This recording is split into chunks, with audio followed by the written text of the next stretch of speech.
Good morning, everyone. This is Mike O'Malley here with the Hurricane Outlook and discussion for September 17, 2022, around 11:30 a.m. Eastern Time. We have a lot to talk about this morning, including Tropical Storm Fiona moving into the Caribbean. We have hurricane warnings in effect for portions of Puerto Rico, so let's go and jump straight into everything. Taking a wide look across the tropical Atlantic this morning, here we have Tropical Storm Fiona now moving into the Caribbean and is on its final approach to Puerto Rico and Hispaniola. And then we also have a tropical wave moving off the coast of Africa. We'll have to keep an eye on this as it moves westward, but so far no significant indications of development at this particular moment. If we look at the close-in visible satellite imagery this morning for Fiona, again, we've had an increase in shower and thunderstorm activity beginning last night, and now we can see that overall we have a lot of convection, especially on the eastern side here. But if we take a look underneath the hood, we notice that the circulation is far from being better defined. And in fact, here we do not have a well-defined low-level circulation. It's very hard, multiple different competing centers here. However, on this latest pass, what is interesting is that we are starting to see some stronger winds here on that northern side. So maybe the indications that we're starting to actually get a more consolidated low pressure system. We'll have to kind of see if that remains the case.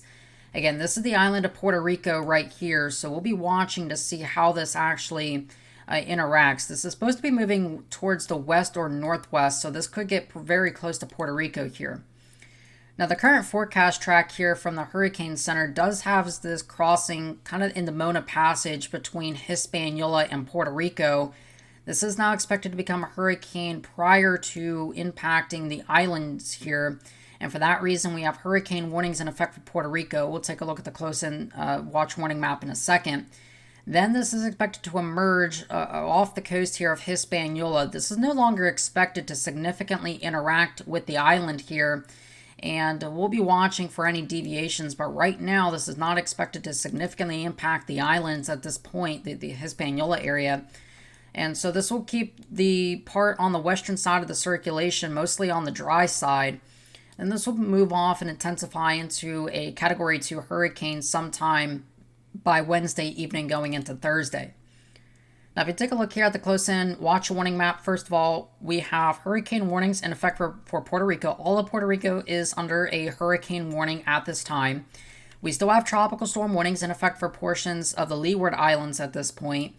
We have a hurricane watch for portions of the Dominican Republic.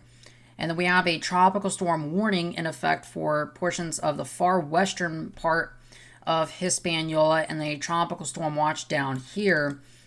Now, this again is going to matter a lot on the track, because if we have a storm that's taking a track like this, again, the western side of the circulation will be impacting Hispaniola, meaning the dry side and the kind of the lesser of the worst side basically will be impacting this area.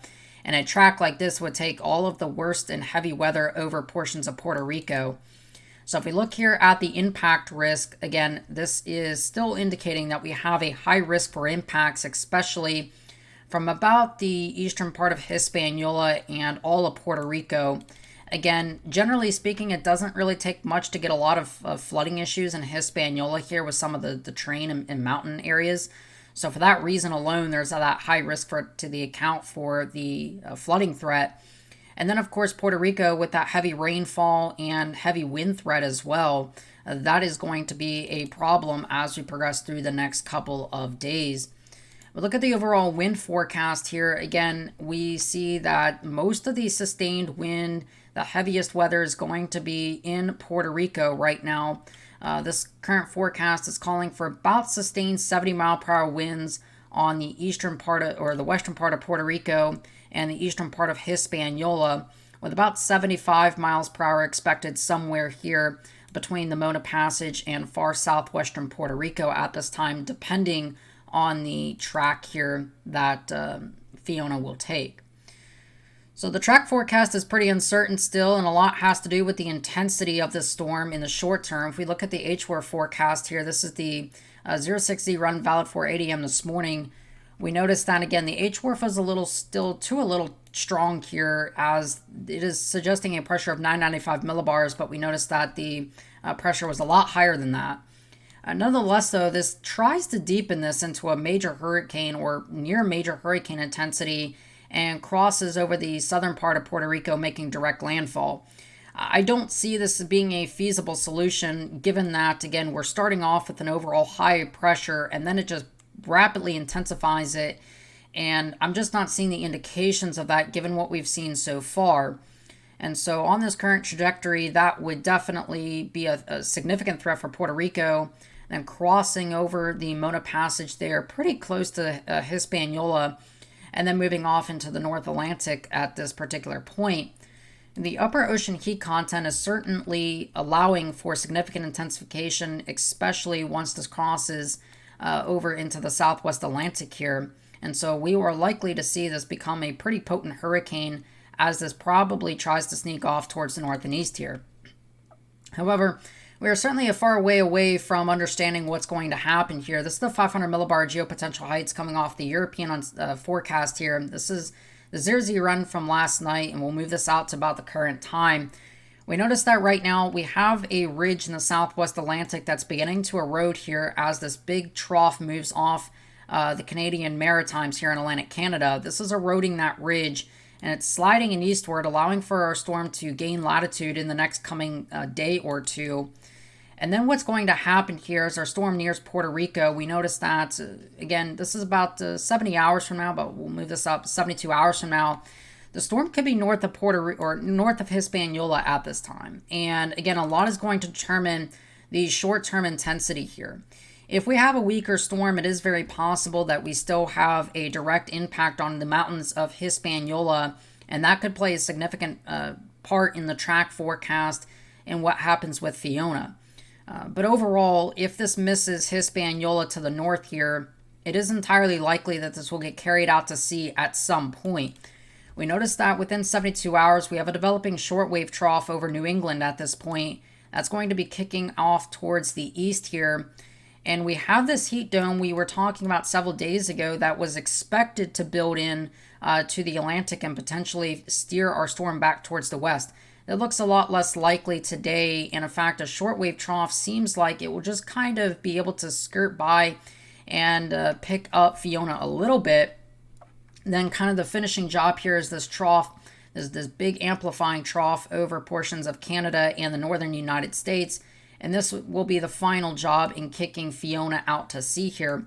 Potentially could still be a threat for Bermuda, but again, we're starting to see consensus that this will be a threat. Now, this is not the end of the threat, though, because, again, we're talking about 5 to 6 days from now. Here's a storm that is to the northwest of Bermuda at this point. We have this upper level low here, and we could see a tandem interaction between this upper level low and Fiona. If this upper level low is a little bit further south at this point, this might be able to pivot Fiona back towards the west a little bit and then kick it back on its northeasterly trajectory. So this could get quite close to Atlantic Canada, potentially up towards the northeast U.S. So there is still the threat that we could see U.S.-based impacts, especially on the northeast. And we see how that kind of interacts here on the 0Z European. It slams it into Newfoundland out here. And so this is still a very realistic possibility that this will not be entirely an out-to-sea storm, and we could see threats to portions of New England or Atlantic Canada if this were to verify. But in terms of the threats for the southeast U.S. and Florida, those threats seem to be waning by the second. If we look at the European ensembles here from the 6Z run, the latest European ensembles, we notice again there is still a cluster of members that do keep it weak down in here closer to Cuba. But even these members begin to turn it towards the north and east with time, and a growing consensus indicates that we'll have a stronger storm up here, further towards north, being pulled away, again, somewhere between Hatteras and Bermuda. So the long-term uncertainty is still there, but I think for Florida and the southeast U.S. coast, that threat is beginning to diminish very quickly. And again, there's still the potential for some substantial impacts to portions of Puerto Rico here and Hispaniola. So we'll have to continue to monitor the progress of this system. And of course, I will have another update for you later this afternoon. All right. With that being said, I hope you have a good rest of your afternoon and evening. Of course, I am Michael O'Malley. I'll be talking to you guys again some more later today.